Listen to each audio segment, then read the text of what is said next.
ಪೌಳಿಯ ಒಡಕಿನಲ್ಲಿ ನೀನು. ಜೇಷಾಮ್ ಜಬದೊರೆ. ಅಧ್ಯಾಯ 9. ಯೆರೂಸಲೇಮೇ, ನಾನು ನಿನ್ನ ಪೌಳಿಗೋಡೆಗಳಲ್ಲಿ ಕಾವಲುಗಾರನನ್ನು ನೇಮಿಸಿದ್ದೇನೆ. ಅವರು ಹಗಲು ಇರುಳು ಮೌನವಾಗಿರರು. ಯೆಶಾಯನ ಪ್ರವಾದಿ ಬರೆದ ಗ್ರಂಥ 6:26. ಆದುದರಿಂದ ನೋಡಿಕೋ, ಕರ್ತನು ತನಗೋಸ್ಕರ ಪವಿತ್ರಾಲಯವನ್ನು ಕಟ್ಟಬೇಕೆಂದು ನಿನ್ನನ್ನು ಆರಿಸಿಕೊಂಡಿದ್ದನಷ್ಟೇ. ಧೈರ್ಯದಿಂದ ಕೆಲಸಕ್ಕೆ ಕೈಹಚ್ಚು ಎಂಬುದೇ. ಪೂರ್ವಕಾಲ ವೃತ್ತಾಂತ 6:26. ಪೌಳಿಯ ಒಡಕಿನಲ್ಲಿ ನಿಲ್ಲುವಂತೆ ಆರಿಸಲ್ಪಟ್ಟ ದೇವರ ಮಗುವೆ, ದೇವರಾದ ಕರ್ತನು ನಿನ್ನನ್ನು ಕರೆದಿದ್ದನ್ನು, ನಿನ್ನನ್ನು ಪ್ರೀತಿಸಿದ್ದನ್ನು, ನಿನ್ನ ಹಸ್ತದಲ್ಲಿ ಈ ಸೇವೆಯನ್ನು ಕೊಟ್ಟಿರುವುದನ್ನು ಯೋಚಿಸಿ ನೋಡು. ನಮ್ಮ ದೇಶದಲ್ಲಿ ಸಾವಿರಾರು ಜನರು ಇದ್ದರೂ ಕರ್ತನ ಕಣ್ಣುಗಳು ನಿನ್ನನ್ನೆಲ್ಲವೂ ನೋಡಿದವು. ನೀನು ಜವಾಬ್ದಾರಿಯಿಂದ ಪೌಳಿಯ ಒಡಕಿನಲ್ಲಿ ಮೊಣಕಾಲೂರಿ ಶ್ರದ್ಧೆಯಿಂದ ಕೂಡಿ ಪ್ರಾರ್ಥನೆಯಲ್ಲಿ ನಿಲ್ಲಲಾರೆಯಾ ಎಂದು ಆತನ ಮನಸ್ಸು ಹಂಬಲಿಸುತ್ತದೆ, ಎದುರು ನೋಡುತ್ತದೆ. ಒಂದು ದೇವರ ಸೇವಕರಿಗಾಗಿ ನಕ್ಷತ್ರಗಳ ಹಾಗೆ ಪ್ರಕಾಶಿಸಿದ ದೇವರ ಮಕ್ಕಳಲ್ಲಿ ಹಲವರು ಸೋಲನ್ನಪ್ಪಿ ಬಿದ್ದಿರುವುದನ್ನು ನೀನು ಕಾಣುತ್ತೀಯಲ್ಲವೇ? ಯಾವ ಕಾಲದಲ್ಲಿಯೂ ಇಲ್ಲದ ನಿದ್ರೆಯು, ಒಂದು ವಿಧವಾದ ಮಂಕು ನಮ್ಮ ಸಭೆಗಳಲ್ಲಿ ಇದೆಯಲ್ಲವೇ? ಹಣದ ಹಿಡಿತದಿಂದ, ಮುಖ್ಯವಾಗಿ ಅಮೆರಿಕದ ಹಣಕ್ಕಾಗಿ ಎಷ್ಟು ಜನರು ಸತ್ಯವನ್ನು ಹಣಕ್ಕೆ ಮಾರಿ ಕರ್ತನನ್ನು ತಿರುಗಿ ಸಿಲುಬೆಗೆ ಹಾಕುತ್ತಾರೆ. ದೇವರ ಮಗುವೆ, ನೀನು ನಿನ್ನ ಹೃದಯವನ್ನು ಸೀಳಿ ದೇವರ ಸಾನ್ನಿಧ್ಯದಲ್ಲಿ ಕಣ್ಣೀರಿನಿಂದ ಪೌಳಿಯ ಒಡಕಿನಲ್ಲಿ ನಿಲ್ಲಲಾರೆಯಾ? ನನ್ನ ಜನರಿಗೆ ಕೇಡು ಸಂಭವಿಸುವುದನ್ನು ನೋಡಿ ನಾನು ಸಹಿಸುವುದು ಹೇಗೆ? ನನ್ನ ಕುಲ ನಾಶನವನ್ನು ನೋಡುತ್ತಾ ಸುಮ್ಮನಿರುವುದು ಹೇಗೆ ಎಂಬುದಾಗಿ ಎಸ್ತೇರ್ ಮಹಾರಾಣಿಯು ರಾಜನ ಬಳಿ ಕೇಳಿದಳಲ್ಲ. ಅದೇ ಉಪವಾಸವನ್ನು ನೀನು ಅನುಸರಿಸಿ ದೇವರಲ್ಲಿ ಹೋರಾಡಲಾರೆಯಾ? ದಾನಿಯೇಲನ ಪ್ರಾರ್ಥನೆಯನ್ನು ದಾನಿಯೇಲನ ಗ್ರಂಥ 9:3 ನಾವು ಓದುತ್ತೇವೆ. ದಾನಿಯೇಲನಾದ ನಾನು ಉಪವಾಸವಿದ್ದು ಗೋಣಿತಟ್ಟು ಸುತ್ತಿಕೊಂಡು ಬೂದಿ ಬಳಿದುಕೊಂಡು ಕರ್ತನಾದ ದೇವರ ಕಡೆಗೆ ಮುಖವೆತ್ತಿ ಪ್ರಾರ್ಥನೆ ವಿಜ್ಞಾಪನೆಗಳಲ್ಲಿ ನಿರತನಾದೆನು. ದಾನಿಯೇಲನಂತೆ ಪ್ರಾರ್ಥಿಸುವ ವೀರನಾಗಿ ನೀನು ಇರಬೇಕೆಂಬುದಾಗಿ ದೇವರು ಇಚ್ಛಿಸುತ್ತಾನೆ. ನೀನು ನಿನ್ನನ್ನು ಒಪ್ಪಿಸಿ ಕೊಡಲಾರೆಯಾ? 2. ನಮ್ಮ ದೇಶಕ್ಕಾಗಿ ಯುದ್ಧ ಮಾಡುವಂತೆ ದೇವರು ನಿನ್ನನ್ನು ಮೊಣಕಾಲಿನಲ್ಲಿ ನಿಲ್ಲಿಸಿದ್ದಾನೆ. ಆದರೂ ನೀನಾದರೂ ಬುದ್ಧಿಯಿಲ್ಲದ 5 ಕನ್ಯೆಯರ ಹಾಗೆ ಗಾಢ ನಿದ್ರೆಯಲ್ಲಿರುವಿ. ನಿನ್ನ ಕಣ್ಣುಗಳನ್ನು ಮೇಲೆತ್ತಿ ನೋಡಿ, ಸುವಾರ್ತೆಗೆ ಬಾಗಿಲುಗಳು ಸ್ವಲ್ಪ ಸ್ವಲ್ಪವಾಗಿ ಮುಚ್ಚಲ್ಪಡುತ್ತಾ ಬರುವುದನ್ನು ನೀನು ಕಾಣಲಾರೆಯಾ? ಎಷ್ಟು ಪ್ರಾಂತ್ಯಗಳಲ್ಲಿ ಸುವಾರ್ತೆಯು ಸಾರಲ್ಪಡದಂತೆ ಕಾನೂನು ಬಂದಿರುತ್ತದೆ. ವಿದೇಶದ ಮಿಷನರಿಗಳು ನಮ್ಮ ದೇಶಕ್ಕೆ ಬರಲಾರದ ಪರಿಸ್ಥಿತಿ ಉಂಟಾಗಿದೆ. ನಿನ್ನ ಮಕ್ಕಳು ದೇವರಿಗಾಗಿ ವೈರಾಗ್ಯ ತೋರಿಸುತ್ತಾ ಯೇಸುಕ್ರಿಸ್ತನಿಗಾಗಿ ನಿಲ್ಲುವುದನ್ನು ಬಿಟ್ಟು ಲೋಕದ ಹಿಂದೆ ಓಡುತ್ತಿರುವರಲ್ಲ. ಕರ್ತನಾದ ಯೇಸುಕ್ರಿಸ್ತನ ಕಣ್ಣುಗಳು ತನ್ನ ಕಾರ್ಯವಾಗಿ ಯಾರು ಹೋಗಲು ಮುಂದೆ ಬರುವರೋ ಎಂಬುದಾಗಿಯೂ ಪೌಳಿಯ ಒಡಕಿನಲ್ಲಿ ಯಾರು ನಿಲ್ಲುವರೋ ಎಂಬುದಾಗಿ ಕಾತುರದಿಂದ ನಿರೀಕ್ಷಿಸುತ್ತಾನೆ. ಆದರೂ ಕಾತರವೂ ವೇದನೆಯೂ ಆತನ ಮುಖದಲ್ಲಿ ಕಾಣಲ್ಪಡುತ್ತಿದೆ. ದೇವರಿಗೆಂದು ಆರಿಸಿಕೊಳ್ಳಲ್ಪಟ್ಟಿರುವ ದೇವರ ಮಗುವೆ, ಯೇಸುವಿನ ಕಣ್ಣೀರನ್ನು ತಡೆಯಲು ಪೌಳಿಯ ಒಡಕಿನಲ್ಲಿ ನೀನು ನಿಲ್ಲಲಾರೆಯಾ? ನಿನಗಾಗಿ ಮುಳ್ಳಿನ ಕಿರೀಟವನ್ನು ಧರಿಸಿಕೊಡುವವನ ಮುಖದಲ್ಲಿ ಹರಿಯುವ ರಕ್ತದ ಬೆವರನ್ನು ನೀನು ಒರೆಸಿ ಆತನನ್ನು ಸಂತೋಷಕ್ಕೆ ಒಳಪಡಿಸಲಾರೆಯಾ? ನಿನ್ನ ಬಳಿಯಲ್ಲಿ ದೊಡ್ಡ ಸೇವೆಯನ್ನು ಪ್ರಸಂಗವನ್ನು ಆತನು ನಿರೀಕ್ಷಿಸುತ್ತಾನಲ್ಲ. ಆತನನ್ನು ಪ್ರೀತಿಸುವ ಮನಸ್ಸಿನಿಂದ ಆತನ ಸಮ್ಮುಖದಲ್ಲಿ ಆತನ ಪಾದದ ಬಳಿ ನೀನು ಪ್ರಾರ್ಥಿಸುವುದನ್ನು ಆತನು ಇಚ್ಛಿಸುತ್ತಾನೆ. ತಾಳ್ಮೆಯ ಮನೋಭಾವದಿಂದಲೂ ಕಣ್ಣೀರಿನಿಂದಲೂ ಹೊಣೆಗಾರಿಕೆಯಿಂದಲೂ ಆತನಿಗಾಗಿ ನೀನು ನಿಲ್ಲುವೆಯಾ? ಕರ್ತನು ದೇಶಕ್ಕೆ ಕ್ಷೇಮವನ್ನುಂಟು ಮಾಡಬೇಕಾದರೆ ದೇವಜನರು ತಮ್ಮನ್ನು ತಗ್ಗಿಸಿಕೊಂಡು ತಮ್ಮ ಕೆಟ್ಟ ನಡತೆಯನ್ನು ಬಿಟ್ಟು ತಿರುಗಿಕೊಂಡು ನನ್ನನ್ನು ಪ್ರಾರ್ಥಿಸಿ ನನ್ನ ದರ್ಶನವನ್ನು ಬಯಸಬೇಕೆಂದು 11ನೇ ಪೂರ್ವಕಾಲ ವೃತ್ತಾಂತ 7:14 ನಾವು ನೋಡುತ್ತೇವೆ. ಚಿಯೋನ್ ನಗರಿಯ ಕೋಟೆಯವರೇ, ನಿಮ್ಮ ಕಣ್ಣೀರು ಹಗಲಿರುಳು ತೊರೆಯಂತೆ ಹರಿಯಲಿ. ನಿಮಗೆ ವಿರಾಮವೇ ಬೇಡ, ಅದು ನಿಮ್ಮ ನೇತ್ರದಿಂದ ನಿಲ್ಲದೆ ಸುರಿಯಲಿ. ರಾತ್ರಿಯ ಒಂದೊಂದು ಜಾವದ ಆರಂಭದಲ್ಲಿ ಎದ್ದೆದ್ದು ಗೋಳಿಡಿರಿ. ನಿಮ್ಮ ಹೃದಯ ಸಾರವನ್ನು ನೀರನ್ನು ಎಂಬಂತೆ ಕರ್ತನ ಸಮ್ಮುಖದಲ್ಲಿ ಒಯ್ದು ಬಿಡಿರಿ. ಪ್ರತಿಯೊಂದು ಬೀದಿಯ ಕೊನೆಯಲ್ಲಿ ಹಸಿವೆಯಿಂದ ಮೂರ್ಛೆ ಹೋಗಿರುವ ನಿಮ್ಮ ಮಕ್ಕಳ ಪ್ರಾಣವನ್ನು ಉಳಿಸಬೇಕೆಂದು ಕೈ ಎತ್ತಿ ಪ್ರಾರ್ಥಿಸಿರಿ. ಪ್ರಲಾಪಗಳು 2:18-19. ಹಳ್ಳಿಗಳಿಗಾಗಿ ಎನ್ನ ನೀನೇ ವನಕ್ಕೆ ಹೋಗೋಣ ಬಾ. ಕುಂಕುಮ ಹೂಗಳ ಮಧ್ಯದಲ್ಲಿ ವಾಸಿಸುವ ಪರಮಗೀತೆ 7:11 ಎಂಬುದಾಗಿ ದೇವರನ್ನು ನೀನು ಕರೆಯುವೆಯಾ? ದೆಬೋರಳೆ, ದೇವರು ನಿನ್ನನ್ನು ಆರಿಸಿಕೊಂಡನಲ್ಲ. ದೆಬೋರಳೆ, ಎಚ್ಚರಗೊಳ್ಳು, ಎದ್ದೇಳು. ದೆಬೋರಳಾದ ನೀನು ಇಸ್ರಾಯೇಲರಲ್ಲಿ ತಾಯಿಯಂತೆ ಎದ್ದು ಬರುವವರೆಗೆ ಇಸ್ರೇಲ್ ಗ್ರಾಮಗಳು ಆಳು ಬಿದ್ದಿದ್ದವು ಎಂಬುದಾಗಿ ನ್ಯಾಯಸ್ಥಾಪಕರ ಪುಸ್ತಕದಲ್ಲಿ ದೆಬೋರಳ ಹಂಬಲವನ್ನು ಓದುತ್ತೇವೆ. ಬಡಹಳ್ಳಿಯ ಜನರು ಯೇಸುವಿನ ಪ್ರೀತಿಯನ್ನು ಅರಿಯದೆ ವಿಗ್ರಹಗಳಿಗೆ ಭಯಪಟ್ಟು ಆಸರೆಯಿಲ್ಲದೆ ಕಷ್ಟಪಡುತ್ತಾರಲ್ಲ. ಕಾರ್ಗತ್ತಲಲ್ಲಿ ಬಾಳಿ ಸಾಯುತ್ತಾರಲ್ಲ. ಅವರಿಗಾಗಿ ನೀನು ಪೌಳಿಯ ಒಡಕಿನಲ್ಲಿ ನಿಲ್ಲಲಾರೆಯಾ? ಯೇಸು ಕ್ರಿಸ್ತನನ್ನು ಅರಿಯದೆ ಇರುವ ಅನೇಕ ಹಳ್ಳಿಗಳು ನಮ್ಮ ಭಾರತ ದೇಶದಲ್ಲಿ ಉಂಟು. ಈ ಅಪರಾಧಕ್ಕೆ ಯಾರು ಹೊಣೆ? ಪೌಳಿಯ ಒಡಕಿನಲ್ಲಿ ನಿದ್ರಿಸುವ ನಿನ್ನ ಮೇಲೆ ಬಿದ್ದ ಹೊಣೆಗಾರಿಕೆಯಲ್ಲವೇ?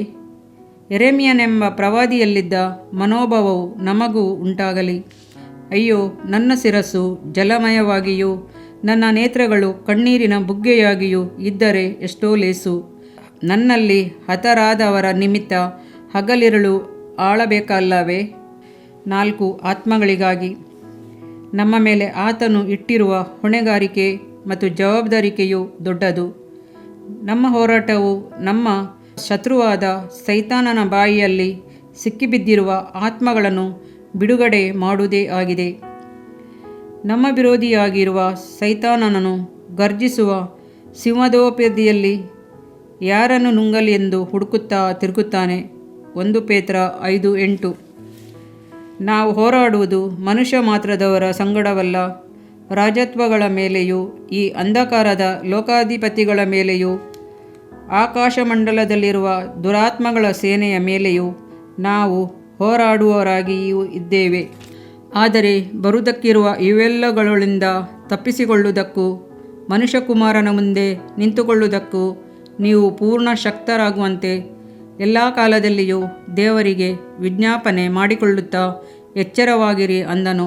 ಲೂಕ 21:36. ದೇವರ ಬಲದಿಂದ ಕೂಡಿ ಸೈತಾನನನ್ನು ಎದುರಿಸಿ ನಿಲ್ಲಿರಿ, ಅವನು ಓಡಿ ಹೋಗುವನು. ಜಯ ಹೊಂದಿದವನಾಗಿ ಸೈತಾನನ ತಲೆಯನ್ನು ಜಜ್ಜಿದವನು ಆದ ಕ್ರಿಸ್ತನು ನಿನ್ನ ಜೊತೆಯಲ್ಲಿರುವುದರಿಂದ ಪ್ರಾರ್ಥನೆಯಲ್ಲಿ ನಿರತನಾಗಿರುವಾಗ ನೀನು ಜಯವನ್ನು ಹೊಂದುವಿ. ಹಲ್ಲೆಲೂಯಾ. ಈ ವರ್ಷದಲ್ಲಿ ಪ್ರಾರ್ಥನೆಯ ಶಕ್ತಿಯನ್ನು ನೀನು ಅರಿತುಕೊಳ್ಳುವಂತೆ ದೇವರು ನಿನಗೆ ಅನುಗ್ರಹ ನೀಡುವನು. ದಾನಿಯೇಲನು ಪ್ರಾರ್ಥನೆ ಮಾಡುತ್ತಾ ಬೇಡಿಕೊಳ್ಳಲು ಪ್ರಾರಂಭಿಸಿದ ಕೂಡಲೇ ಆಜ್ಞೆಯು ಪ್ರಕಟವಾಯಿತು. ದೇವದೂತನಾದ ಗಬ್ರಿಯೇಲನು ವೇಗವಾಗಿ ಹಾರಿ ಬಂದನು ಎಂಬುದಾಗಿ ದಾನಿಯೇಲನ ಗ್ರಂಥ 9:21 ನೋಡುತ್ತೇವೆ. ಜನರು ಕೊಂಬಿನ ಧ್ವನಿಯನ್ನು ಕೇಳಿ ಮಹತ್ತರವಾಗಿ ಅರ್ಭಿಡಿಸಲು ಪಟ್ಟಣದ ಗೋಡೆಯು ತಾನೇ ಬಿದ್ದು ಹೋಯಿತು. ಯೆಹೋಶುವ 6:20. ದೇವರಿಂದ ಆರಿಸಲ್ಕೊಳ್ಳಲ್ಪಟ್ಟ ದೇವರ ಮಗುವೆ, ನೀನು ದೇವರ ಪ್ರೀತಿಯಿಂದ ತುಂಬಿದವನಾಗಿ ಸ್ತೋತ್ರ ಮಾಡಿ ಪ್ರಾರ್ಥಿಸುವಾಗ ನಿನಗೆ ವಿರೋಧವಾಗಿ ನಿಲ್ಲುವ ಎಲ್ಲ ಕೋಟೆಗಳು ಬೀಳುವವು, ತಾಮ್ರದ ಕದಗಳು ಒಡೆಯುವು, ಕಬ್ಬಿಣದ ಅಗುಳಿಗಳು ಮುರಿದು ಹೋಗುವವು. ಪೇತ್ರನು ಸೆರೆಮನೆಯೊಳಗೆ ಕಾವಲಿದ್ದಾಗ ಸಭೆಯವರು ಅವನಿಗೋಸ್ಕರ ಆಸಕ್ತಿಯಿಂದ ದೇವರಿಗೆ ಪ್ರಾರ್ಥನೆ ಮಾಡುತ್ತಿದ್ದರು. ಅಪೊಸ್ತಲ ಕೃತ್ಯ 12:5. ನಡೆದ ಕಾರ್ಯವೇನು? ದೇವದೂತನು ಇಳಿದು ಬಂದನು, ಸರಪಣಿಗಳೆಲ್ಲ ಕಳಚಿ ಬಿದ್ದವು, ಬಿಡುಗಡೆಯಾದನು. ಶ್ರದ್ಧೆಯಿಂದ ಕೂಡಿದ ಪ್ರಾರ್ಥನೆಯು ಸೆರೆಮನೆಯಲ್ಲಿರುವವರನ್ನು ಬಿಡುಗಡೆಯಾಗುವಂತೆ ಮಾಡುತ್ತದೆ. ಶ್ರದ್ಧೆಯಿಂದ ಮಾಡುವ ಪ್ರಾರ್ಥನೆ ರೋಗಿಯನ್ನು ಗುಣಪಡಿಸುತ್ತದೆ. ಶ್ರದ್ಧೆಯಿಂದ ಮಾಡುವ ಪ್ರಾರ್ಥನೆಯ ಮೂಲಕ ಆಕಾಶದಿಂದ ಮಳೆ ಬೀಳದಂತೆ ತಡೆಯಲು ಮತ್ತು ಮಳೆಗೆರೆಯುವಂತೆ ಮಾಡಲು ಸಾಧ್ಯವಾಗುತ್ತದೆ. ಏಲ್ಯನೆಂಬ ಪ್ರವಾದಿಯ ಬಲದೊಡನೆಯೂ ಅವನ ಪ್ರಾರ್ಥನೆಯೊಂದಿಗೂ ನೀನು ದೇವರೊಂದಿಗೆ ನಡೆಯುವೆಯಾ? ಯೇಸುಕ್ರಿಸ್ತನು ನಮಗೆ ಮುಂಚೆ ಯಾವ ಮಾದರಿಯನ್ನು ತೋರಿಸಿ ಹೋಗಿದ್ದಾನೆ? ಸತ್ಯವೇದದಲ್ಲಿ ಗುರುತಿಸಿರುವ ಪ್ರಥಮ ಪ್ರಾರ್ಥನೆ ಇದು. ಯೇಸು ಪ್ರಾರ್ಥನೆ ಮಾಡುತ್ತಿರುವಲ್ಲಿ ಆಕಾಶವು ತೆರೆಯಿತು. ಲೂಕ 3:21. ಆತನು ಪ್ರಾರ್ಥನೆ ಮಾಡುತ್ತಿರಲಾಗಿ ಆತನ ಮುಖಭಾವವು ಬೇರೆಯಾಯಿತು. ಆತನ ಉಡುಪು ಬೆಳ್ಳಗಾಗಿ ಮಿಂಚುತ್ತಾ ಬಂತು. ಲೂಕ 9:29. ನಮಗಿಂತ ಮುಂದೆ ಹಾದು ಹೋದ ನಮ್ಮ ದೇವರಾದ ಯೇಸುರಾಜನು ಪ್ರಾರ್ಥನಾ ವೀರನಾಗಿದ್ದನು. ರಾತ್ರಿಯೆಲ್ಲ ಬೆಟ್ಟದ ಮೇಲೆ ಪ್ರಾರ್ಥಿಸಿದನು. ಆತನ ಮೂಲಕ ಕರೆಯಲ್ಪಟ್ಟು ಆತನ ಹೆಜ್ಜೆಯ ಜಾಡುಗಳನ್ನೇ ಅನುಸರಿಸುತ್ತಾ ಬರುತ್ತಿರುವ ದೈವ ಜನವೇ, ನಿನ್ನ ಮುಖವು ಆ ಪ್ರಕಾಶ ಹೊಂದಲು, ನೀನು ಪರಿಶುದ್ಧ ಹೊಂದಲು ದೇವರ ಪಾದದ ಬಳಿ ಕಾದಿರು. ಮರಿಯಳ ಹಾಗೆ ಆತನ ಪಾದಗಳಲ್ಲಿ ನಿನ್ನ ಹೃದಯವನ್ನು ಪೂರ್ಣವಾಗಿ ಅರ್ಪಿಸಿ ಬಿಡು. ಪೌಳಿಯ ಒಡಕಿನ ಬಳಿ ನೀನು ನಿಂತಿರುವುದನ್ನು ಮರೆಯಬೇಡ.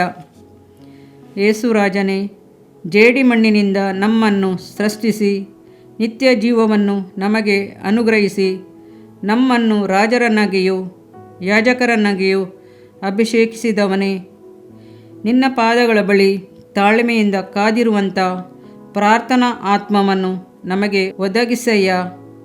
ನಮ್ಮ ದೇಶವನ್ನು ಪುನರ್ಜೀವಗೊಳಿಸಲು ಪ್ರಾರ್ಥನಾ ವೀರರು ಎಚ್ಚೆತ್ತು ಹೇಳುವಂತೆ ಮಾಡಲಾರೆಯಾ? ಯುವಕರನ್ನು ವಿಜ್ಞಾಪನ ಆತ್ಮದಿಂದ ತುಂಬು. ನಿನ್ನ ಶಿಲುಬೆಯ ಪಾದಗಳೇ ನಮಗೆ ಆಶ್ರಯವಾಗಿರಲಿ. ನಿನ್ನ ಕೃಪೆಯಿಂದ ನಮ್ಮನ್ನು ನಡೆಸಯ್ಯ. ಆಮೆನ್. ಇದರಿಂದ ನಿನ್ನ ದೇಹಕ್ಕೆ ಆರೋಗ್ಯವು, ಎಲುಬುಗಳಿಗೆ ಸಾರವು ಉಂಟಾಗುವವು. ಜ್ಞಾನೋಕ್ತಿಗಳು 3ನೇ ಅಧ್ಯಾಯ 8ನೇ ವಾಕ್ಯ. ಪ್ರಿಯ ವೀಕ್ಷಕರೇ ಮತ್ತು ಕರ್ತನಲ್ಲಿ ಸಹೋದರ ಸಹೋದರಿಯರೇ, ನೀವು ನಮ್ಮ ಈ ಕಾರ್ಯಕ್ರಮವನ್ನ ವೀಕ್ಷಿಸಿದ್ದಕ್ಕಾಗಿ ದೇವರ ನಾಮದಲ್ಲಿ ನಿಮಗೆ ವಂದನೆಗಳು. ದೇವರ ವಾಕ್ಯವು ನಮ್ಮ ಎಲುಬಿಗೆ ಬಲವೂ ಸಾರವೂ ಆಗಿದೆ ಎಂದು ಸತ್ಯವೇದವು ಹೇಳುವಂತೆ ಈ ಕಾರ್ಯಕ್ರಮವು ನಿಮಗೆ ಆಶೀರ್ವಾದಕರವಾಗಿದೆ ಎಂದು ನಂಬುತ್ತೇವೆ. ಪ್ರಿಯ ವೀಕ್ಷಕರೇ, ನಮ್ಮ ಈ ಸೇವೆಗಾಗಿ ಪ್ರಾರ್ಥಿಸಿರಿ ಮತ್ತು ಎಲ್ಲಾ ಕಾರ್ಯಕ್ರಮಗಳನ್ನ ಇತರರೊಂದಿಗೆ ಶೇರ್ ಮಾಡಿರಿ. ಅದೇ ರೀತಿಯಾಗಿ ನಮ್ಮ ಈ ಯೂಟ್ಯೂಬ್ ಚಾನೆಲ್ ಅನ್ನು ಸಬ್ಸ್ಕ್ರೈಬ್ ಮಾಡಿರಿ ಹಾಗೂ ಲೈಕ್ ಮಾಡಿ. ನಿಮ್ಮ ಅನಿಸಿಕೆಗಳನ್ನು ಕಮೆಂಟ್ ಬಾಕ್ಸ್ನಲ್ಲಿ ನಮಗೆ ತಿಳಿಯಪಡಿಸಿ.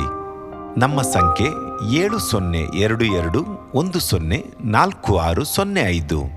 ಈ ಸಂಖ್ಯೆಗೆ ಕರೆ ಮಾಡಿರಿ. ಒಬ್ಬ ಪಾಪಿಯ ಪ್ರಾರ್ಥನೆ, ಯೇಸುವನ್ನು ರಕ್ಷಕನಾಗಿ ಅಂಗೀಕರಿಸಲು ಮಾಡಬೇಕಾದ ಪ್ರಾರ್ಥನೆ. ಪ್ರಿಯ ಪರಲೋಕದ ತಂದೆಯೇ, ಯೇಸುವಿನ ಹೆಸರಿನಲ್ಲಿ ನಾನು ನಿನ್ನ ಬಳಿಗೆ ಬಂದಿದ್ದೇನೆ. ನನ್ನ ಬಳಿಗೆ ಬರುವವರನ್ನು ನಾನು ತಳ್ಳಿಬಿಡುವುದೇ ಇಲ್ಲ. ಯೋಹಾನ 6:37 ಎಂದು ನಿನ್ನ ವಾಕ್ಯ ಹೇಳುತ್ತದಲ್ಲ. ಆದ್ದರಿಂದ ನೀನು ನನ್ನನ್ನು ತಳ್ಳಿಬಿಡದೆ ನನ್ನನ್ನು ಸೇರಿಸಿಕೊಳ್ಳುವಿ ಎಂದು ನನಗೆ ಗೊತ್ತಿದೆ. ಆದ್ದರಿಂದ ನಾನು ನಿನಗೆ ಸ್ತೋತ್ರ ಮಾಡುತ್ತೇನೆ. ನೀನು ನಿನ್ನ ವಾಕ್ಯದಲ್ಲಿ ನೀನು ಯೇಸುವನ್ನೇ ಕರ್ತನೆಂದು ಬಾಯಿಂದ ಅರಿಕೆ ಮಾಡಿಕೊಂಡು ದೇವರು ಆತನನ್ನು ಸತ್ತವರೊಳಗಿಂದ ಎಬ್ಬಿಸಿದನೆಂದು ಹೃದಯದಿಂದ ನಂಬಿದರೆ ನಿನಗೆ ರಕ್ಷಣೆಯಾಗುವುದು ಎಂತಲೂ ಕರ್ತನ ನಾಮವನ್ನ ಹೇಳಿಕೊಳ್ಳುವವರೆಲ್ಲರಿಗೆ ರಕ್ಷಣೆಯಾಗುವುದೆಂತಲೂ ಬರೆದಿದೆ. ರೋಮ 10:9-13ನೇ ವಾಕ್ಯ. ಯೇಸು ಕ್ರಿಸ್ತನು ದೇವಕುಮಾರನೆಂದು ನನ್ನ ಹೃದಯದಲ್ಲಿ ನಂಬುತ್ತೇನೆ. ನನ್ನನ್ನು ನೀತಿವಂತನನ್ನಾಗಿ ಮಾಡುವುದಕ್ಕಾಗಿ ಆತನು ಸತ್ತವರೊಳಗಿಂದ ಎಬ್ಬಿಸಲ್ಪಟ್ಟನು ಎಂದು ನಂಬುತ್ತೇನೆ. ನಾನು ಆತನ ನಾಮವನ್ನ ಹೇಳಿಕೊಳ್ಳುತ್ತೇನೆ. ಯೇಸುವೇ, ನೀನೇ ಕರ್ತನು. ತಂದೆಯೇ, ನೀನು ನನ್ನನ್ನು ರಕ್ಷಿಸಿದಿ ಎಂದು ನಾನು ನಂಬುತ್ತೇನೆ. ನಿನ್ನ ವಾಕ್ಯವು ಹೇಳುತ್ತದೆ, ಮನುಷ್ಯನು ಹೃದಯದಿಂದ ನಂಬುವುದರ ಮೂಲಕ ನೀತಿಯು ದೊರಕುತ್ತದೆ, ಬಾಯಿಂದ ಅರಿಕೆ ಮಾಡುವುದರ ಮೂಲಕ ರಕ್ಷಣೆಯಾಗುತ್ತದೆ. ರೋಮ 10:10. ನಾನೀಗ ನನ್ನ ಹೃದಯದಲ್ಲಿ ನಂಬುತ್ತೇನೆ ಹಾಗೂ ಯೇಸುವೇ ನನ್ನ ಕರ್ತನೆಂದು ಅರಿಕೆ ಮಾಡುತ್ತೇನೆ. ಆದುದರಿಂದ ನಾನೀಗ ರಕ್ಷಣೆ ಹೊಂದಿದ್ದೇನೆ. ಅಪ್ಪಾ ತಂದೆಯೇ, ನಿನಗೆ ಸ್ತೋತ್ರ. ಲೂಕನು ಬರೆದ ಸುವಾರ್ತೆ 11ನೇ ಅಧ್ಯಾಯದಲ್ಲಿ ಬರೆದಿರುವಂತೆ, ನಿಮ್ಮಲ್ಲಿ ತಂದೆಯಾದವನು ಮೀನನ್ನು ಕೇಳುವ ಮಗನಿಗೆ ಮೀನು ಕೊಡದೆ ಹಾವನ್ನು ಕೊಡುವನೆ? ಅಥವಾ ತತ್ತಿಯನ್ನು ಕೇಳಿದರೆ ಚೇಳನ್ನು ಕೊಡುವನೆ? ಹಾಗಾದರೆ ಕೆಟ್ಟವರಾದ ನೀವು ನಿಮ್ಮ ಮಕ್ಕಳಿಗೆ ಒಳ್ಳೆ ಪದಾರ್ಥಗಳನ್ನ ಕೊಡಬಲ್ಲವರಾದರೆ ಪರಲೋಕದಲ್ಲಿರುವ ನಿಮ್ಮ ತಂದೆಯು ತನ್ನನ್ನು ಬೇಡಿಕೊಳ್ಳುವವರಿಗೆ ಎಷ್ಟೋ ಹೆಚ್ಚಾಗಿ ಪವಿತ್ರಾತ್ಮ ವರವನ್ನ ಕೊಡುವವನಲ್ಲವೇ ಅಂದನು. ತಂದೆಯೇ, ನೀನು ಕೇಳಿಕೊಳ್ಳುವವರಿಗೆ ಪವಿತ್ರಾತ್ಮನ ವರವನ್ನು ಹೇರಳವಾಗಿ ಕೊಡುವಾತನಾಗಿದ್ದಿ. ಆದ್ದರಿಂದ ನನ್ನ ಮೇಲೆಯೂ ನಿನ್ನ ಆತ್ಮನನ್ನು ಸುರಿಸಬೇಕಾಗಿ ಬೇಡಿಕೊಳ್ಳುತ್ತೇನೆ. ಕೀರ್ತನೆ 81:10 ಬರೆದಿದೆ, ಅಗಲವಾಗಿ ಬಾಯಿದೆರೆಯಿರಿ, ಅದನ್ನು ತುಂಬಿಸುವೆನು.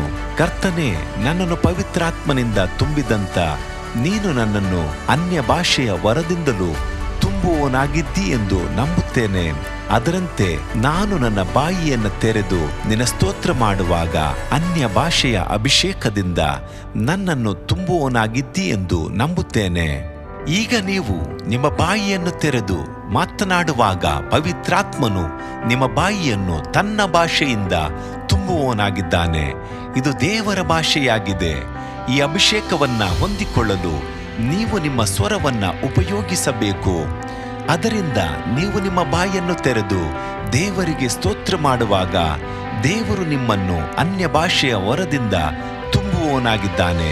ಪ್ರಿಯರೇ, ಈಗ ನೀವು ಪವಿತ್ರಾತ್ಮನಿಂದ ತುಂಬಲ್ಪಟ್ಟ ಆತನ ಪ್ರಿಯ ಮಕ್ಕಳಾಗಿದ್ದೀರಿ. ದೇವರ ನಾಮಕ್ಕೆ ಸ್ತೋತ್ರವಾಗಲಿ.